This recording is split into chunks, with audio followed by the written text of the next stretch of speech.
A solar power plant in Germany is being used to make fuel from air and water.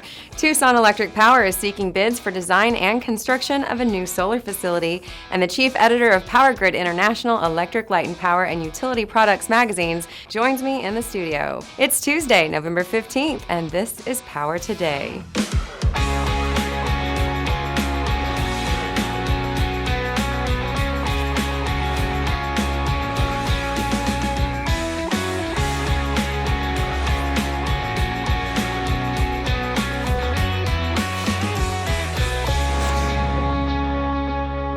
Hello and welcome to Power Today for Tuesday, November 15th. I'm Cassie Haley. We begin today's edition of Power Today in Germany, where a solar power plant is being used to make fuel from air and water. Fitting inside a shipping container, the plant's power is aimed at producing gasoline, diesel, and kerosene from carbon dioxide extracted from ambient air. The plant has been developed jointly by German and Swedish researchers as part of a project called Soltear and will soon begin testing in Finland. A&T Technology reports that it will be the first device of its kind. Professor Thomas Hirth from the Karlsruhe Institute of Technology in Germany said, "Projects such as Soltear are essential for the success of the energy turnaround."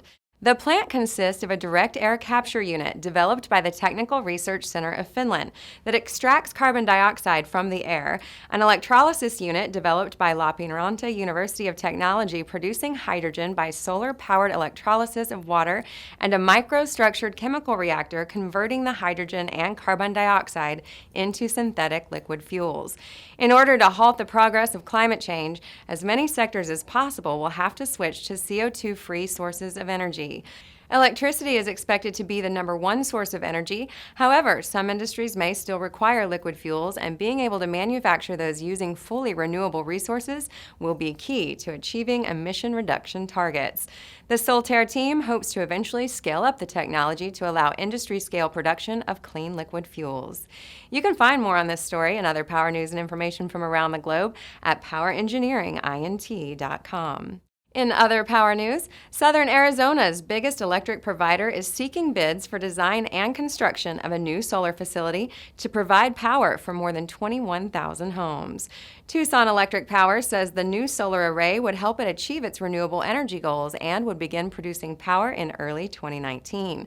TEP says the new facility would have up to 100 megawatts of capacity and could be built in the Tucson area or a location tied into existing transmission facilities. The company is also evaluating proposals for a 100 megawatt wind power facility that would be built by a project partner. TEP said previously it was looking for wind-powered projects that could tie into the company's transmission facilities located in the Four Corners region and along the Arizona-New Mexico line. We're going to take a short break. When Power Today returns, the chief editor of Power Grid International Electric Light and Power and Utility Products magazines joins me in the studio. Please stick around. Inside the Industry is up next. From December 13th through 15th, thousands will be in Orlando for the largest power industry show in the world, PowerGen International 2016. Hello, I'm Cassie Haley, host of the daily power news and information show, Power Today, and I'm here to tell you about a great way to get your message to the PowerGen audience. At this year's show, I'll be conducting content interviews with a select group of companies and thought leaders who recognize the importance of video in marketing their message. These one-on-one interviews will be featured on Power Today and will then be made available to use in any way you'd like. Power Today airs daily across a broad variety of Penwell sites, including Power Engineering, and has become a known and respected brand within the world of power. We take pride in keeping the power industry informed and telling our viewers about the exciting stories, people, and companies that are moving the industry forward. This is your opportunity to reach the ideal audience and to make sure your message is heard.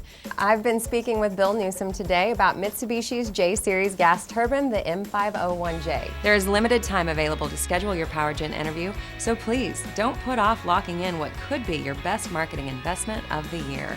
I'm Cassie Haley. I look forward to speaking with you at PowerGen International.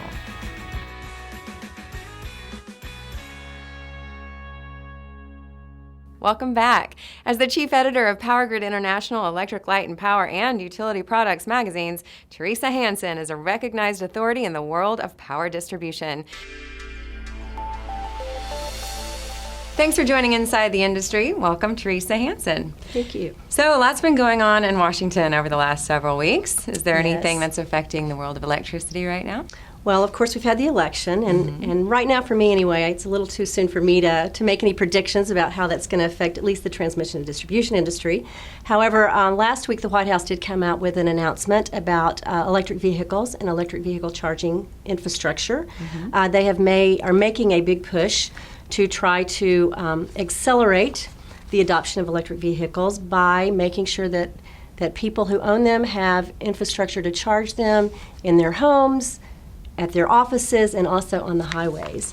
So the Department of Transportation actually is getting involved, and they have identified 48 corridors that they're going to electrify with infrastructure, with charging infrastructure, and that's going to be about 25,000 miles worth of U.S. highway, and it's going to cover about 35 states. It's very impressive. Is this the first initiative that's been taken like this? It's the first big initiative. However, the White House, as well as some states, especially those states who have some pretty aggressive climate change goals or environmental goals, have already started working on vehicle infrastructure, electric vehicle infrastructure charging, and electric vehicle adoption. In fact, the White House put out, with their announcement, they put out some statistics that I can give you that I thought were pretty interesting. Sure. In the last 8 years, it says that 8 years ago, there was only one electric vehicle model on the market. Today, there are 20. Also, the cost of batteries for electric vehicles in the last 8 years has decreased by 70%. So that's a pretty substantial amount. And then the other thing that they put out is that 8 years ago, there were fewer than 500 electric vehicle charging stations across the nation. Today, there are 16,000, so that's a 40-fold increase. Teresa, I know I would love to have an EV, but it is a challenge because there's no charging stations between, say, me and going to see my family. So can you give me some more details around this push for electrifying transportation? Yes. In the announcement, they announced that 28 entities, and that's states, utilities, universities, those kinds of things, are going to be accelerating the push to get this infrastructure installed. So it is going to be installed sooner rather than later. And then also 24 states and local governments have committed to electrifying or adding more electric vehicles to their fleets. So because of that, obviously they're going to be installing some more charging infrastructure, so that's a great thing. And then the Department of Energy is also getting involved. Most of this falls in the Department of Transportation, but the Department of Energy is also getting involved, and they're going to be running some studies while this is all going on to determine what is the best, most efficient, and fastest way to get this infrastructure installed. So hopefully in the near future there will be a charging station near you. Good. So how is this affecting the utility companies? Well, utilities are obviously going to play a big part in it because they are going to be the ones that are going to be selling the electricity. So they'll be working with the regulators to determine what is the fair price for the electricity. It's very important for regulators and the EV makers and everyone involved to make sure that the price to charge these vehicles is affordable. So they'll be looking at utilities for that. Of course, they'll also be looking at utilities to determine how they're going to install them, who's going to pay for it, how it's going to be financed, those sorts of things. So utilities are very much a part of this mix. Are you seeing any big advantages for the utilities? I think the biggest advantage for utilities is that it is a way for them to increase demand on electricity. In the last few years, the demand for electricity has either decreased or at least it's stagnant in most areas of the country. And for a business that sells kilowatt hours, that's not always a great thing. So that trend is expected to continue as energy efficiency technologies continue to get better. So utilities see these electric vehicles as a way to increase the demand for their product. So it's a good thing for them. Well, thank you, Teresa. It's always a joy to have you on the show. Join us tomorrow when we get an update on renewables. Thanks for watching Inside the Industry. That's going to wrap things up for us on Power Today. You can link to the show directly at powertoday.tv, and you can follow me at @CassieHaley on Twitter. For everyone at Power Today, have a great day. We'll see you back here tomorrow at noon, 11 Central.